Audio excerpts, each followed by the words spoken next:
Halo semua, balik lagi bareng gue Vian Rafe. Dan gak kerasa juga gue udah sampai ke session 14 dari alur cerita yang pernah gue bawain sebelumnya, yaitu kelanjutan alur cerita Battletoads The Heaven ini ya. Dan tanpa banyak basa-basi lagi, yuk kita langsung check this out aja alur ceritanya. Di episode sebelumnya, kini adalah saatnya Xiaolin berhadapan dengan Liang Houxin. Oh, jadi kamu adalah Xiaolin? Ya, memang kenapa kalau aku Xiaolin? Kamu adalah orang yang berani merebut skill bertarung yang diminati oleh Wushuang, bukan? Kali ini aku akan menghajarmu habis-habisan, ucap dari Liang Houxin. Aku rasa lebih baik kamu mengajariku bagaimana caranya mencintai wanita cantik sepertimu. Aku juga cukup tampan, bukan? Tetapi ternyata kamu adalah pacarnya Wushuang itu. Hah, sepertinya kamu wanita yang salah pergaulan, ucap dari Xiaolin. Mana mungkin aku akan menyukai orang sepertimu, benar-benar menjijikan, ucap dari Liang Houxin. Kalau kamu tidak suka kepadaku, tidak apa-apa. Bagaimanapun, aku baru saja tiba di sini dan aku belum memiliki prestasi apapun di sini. Tetapi hari ini aku akan menunjukkan bahwa aku adalah Xiaolin yang sangat luar biasa, ucap dari Xiaolin. Saat melihat bahwa Liang Houxin dan juga Xiaolin siap untuk bertanding, Tetua Point Swallow pun langsung berteriak agar mereka segera memulai pertandingannya. Ada suara sorak-sorai keras di belakang panggung, tetapi sorak-sorai ini semuanya ditunjukkan kepada Liang Houxin. Dan semua yang bersorak ini adalah jelas penonton laki-laki. Kamu bisa melihat dan mendengarkan itu, bukan? Mereka semua mendukungku, ucap dari Liang Houxin. Xiaolin pun lalu melirik ke arah Wushuang yang sedang duduk. Dia pun lalu berkata, "Lihatlah, orang yang kamu suka sedang duduk di sana. Selanjutnya aku akan membuatmu malu di hadapannya," ucap dari Xiaolin. "Lancang sekali mulutmu," teriak dari Liang Houxin. Liang Houxin memang wanita yang sangat cantik, dan bukan rumor lagi bahwa dia memang menyukai Wushuang, dan mimpinya adalah menjadi istri dari Wushuang. Liang Houxin pun segera melangkah maju. Tubuhnya melesat dan memukul bahu kiri Xiaolin dengan tangannya. Tetapi Xiaolin bisa menghindarinya dan kemudian mundur satu langkah. Xiaolin bisa menghindarinya dengan hanya beranjak 1 inci saja dari bahunya.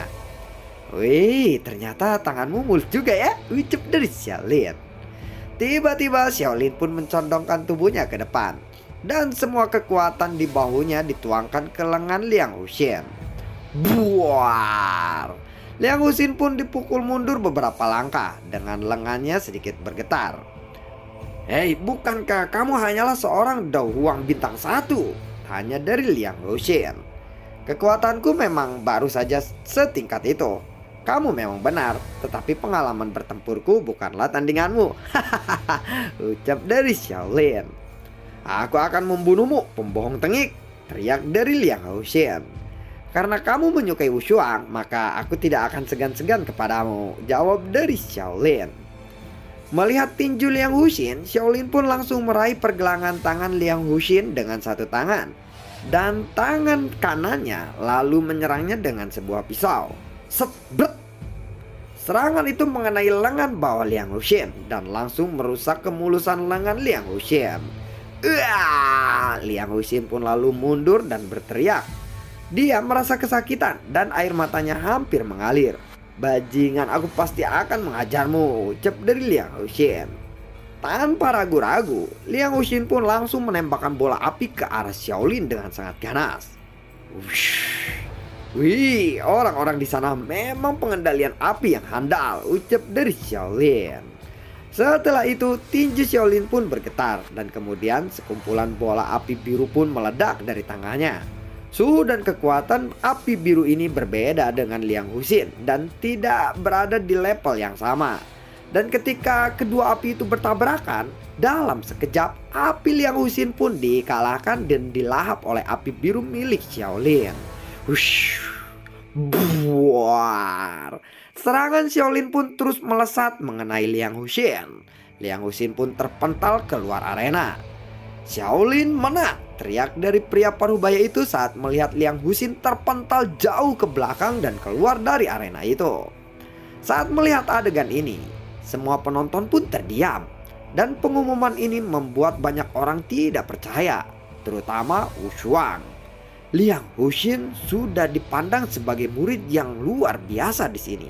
Tetapi Xiaolin bisa mengalahkannya hanya dengan sedikit sentuhan jarinya saja. Tentu saja tidak ada yang menyangka bahwa hal ini akan terjadi. Ini tentu saja membuat Wu Shuang semakin membenci Xiaolin. Bahkan King Pa pun menyangka bahwa Liang Husin akan bisa memberi Xiaolin sedikit pelajaran. Tetapi ternyata dia salah. Ternyata aku masih meremehkannya, ucap dari King Pa yang melihat itu. Dan semua tetua yang berada di sebelah King Pa pun menghela napas dan tersenyum. Setelah ini mungkin akan ada pertarungan lainnya yang akan memberi Xiaolin pelajaran, ucap dari King Pa. Pria parubaya pembawa acara pun langsung memulai pertempuran berikutnya. Dan saat pertempuran baru ini dimulai, semua orang bertahap melupakan urusan Xiaolin itu dan menyaksikan pertempuran yang baru saja dimulai. Selama periode ini, Xiao Xiao juga bertarung sesekali di atas panggung. Sebelumnya, semua orang mengira bahwa Xiao Xiao adalah sebagai petarung wanita pasti lebih lemah daripada Xiaolin. Tetapi Xiao Xiao ternyata memiliki kekuatan yang lebih baik daripada Xiaolin itu. Karena Xiao Xiao bisa mengalahkan lawannya jauh lebih cepat daripada Xiaolin. Setelah pertarungan Xiao Xiao selesai, tidak ada lagi pertarungan yang seru setelah itu. Babak kedua pun lalu dimulai dan pembawa acara pun kembali mengumumkan nama-nama yang akan bertarung kali ini. Baiklah kalau begitu, orang berikutnya adalah Qiao Penghu, ucap dari pria parubaya pemimpin acara itu. Kemudian seseorang pria tegap dan ramping menaiki panggung.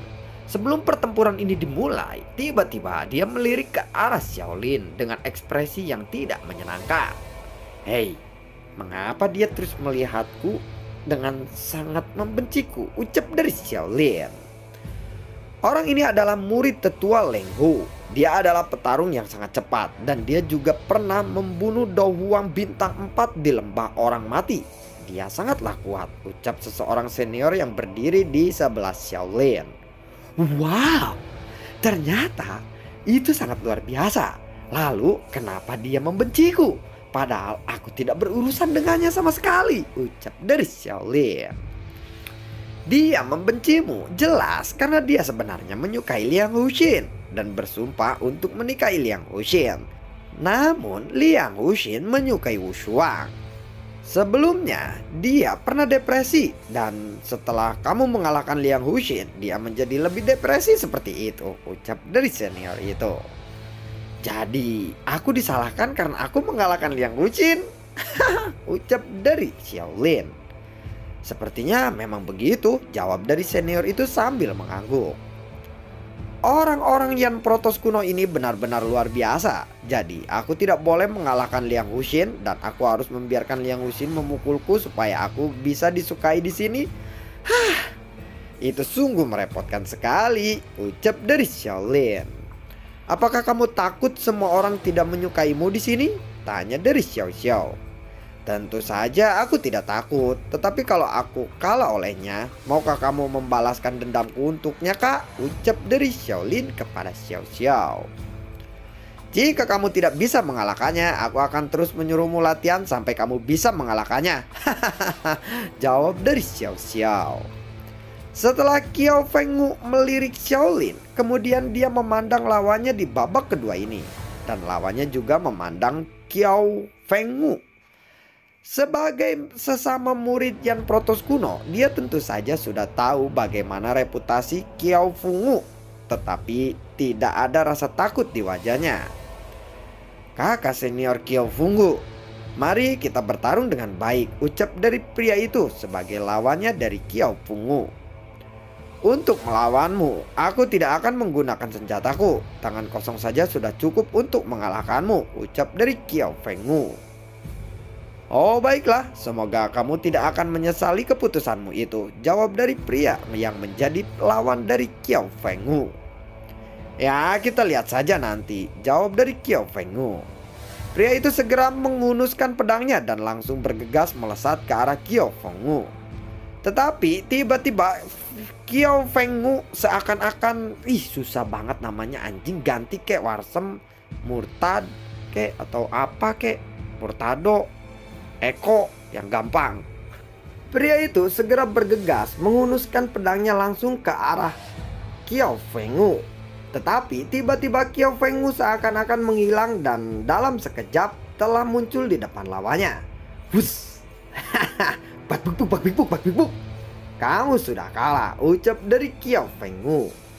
Setelah itu Qiao Fenghu langsung memukul lawannya dengan telak. Buar. Saking kerasnya pukulan dari Qiao Fenghu ini, suara retakan tulang rusuk dari pria itu pun terdengar oleh semua orang. Buar. Setelah itu Qiao Fenghu pun langsung berbalik, seolah-olah sudah tahu kalau lawannya pasti tidak akan bisa berdiri lagi. Tetapi tanpa diduga pria itu menolak untuk kalah begitu saja, dan dia tiba-tiba bergegas mengejar Qiao Fenghu. Namun pada saat ini Qiao Fenghu tiba-tiba berbalik dan menggenggam tinju lawannya dengan tangan kirinya saja. Dan Qiao Fenghu ini mengepalkan tangan kanannya dan langsung memukul siku lawannya seperti Qiao Fenghu berniat untuk mematahkan lengan lawannya itu. Namun sebelum itu terjadi, tiba-tiba terdengar suara orang yang berteriak, "Hentikan, itu sudah cukup," ucap dari suara itu. Kemudian Qiao Fenghu pun segera melihat ke arah sumber suara dan dia segera mendorong lawannya hingga terjatuh. Dan ternyata itu adalah suara dari pria parubaya sang pembawa acara ini. Setelah itu Qiao Fenghu pun melirik Liang Huxin yang masih terlihat menyedihkan, dan ekspresinya pun menjadi semakin marah. Kemudian Qiao Fenghu pun segera menghadap ke arah Xiaolin. "Xiaolin, apakah kamu berani bertarung denganku sekarang?" tanya dari Qiao Fenghu. Penonton mendengar itu semuanya terdiam saat menyaksikan itu, dan tidak ada yang menyangka bahwa Qiao Fenghu akan menantang Xiaolin. Xiaolin pun menatap ke arah Qiao Fenghu. Sementara Wu Shuang yang melihat itu pun dia tersenyum. "Bertarunglah dan bunuh Xiaolin itu," gumam dari Wu Shuang.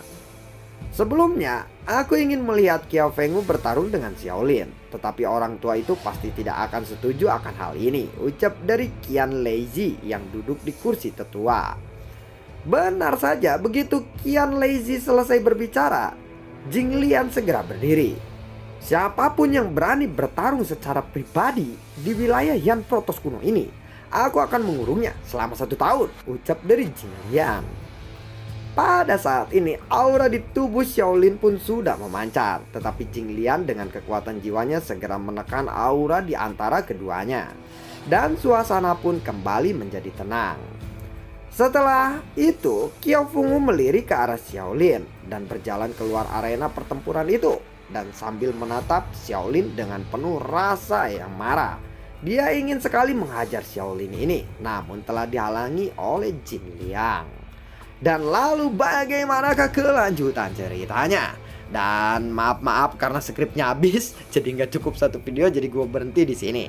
Dan insya Allah gue bakalan upload lagi terusan dari ini, dan mungkin akan dikasih bonus durasinya ya, karena menutupi durasi yang ini. Sebelumnya gue selalu ucapin terima kasih banyak buat kalian yang sudah mendukung channel ini dari awal hingga saat ini. Dan gue juga selalu ucapin terima kasih banyak buat kalian yang sudah mensupport channel ini lewat link Saweria di bawah kolom deskripsi. Sampai ketemu lagi di video gue berikutnya, dan semoga sehat selalu untuk kalian. Assalamualaikum dan sampai jumpa. Dadah.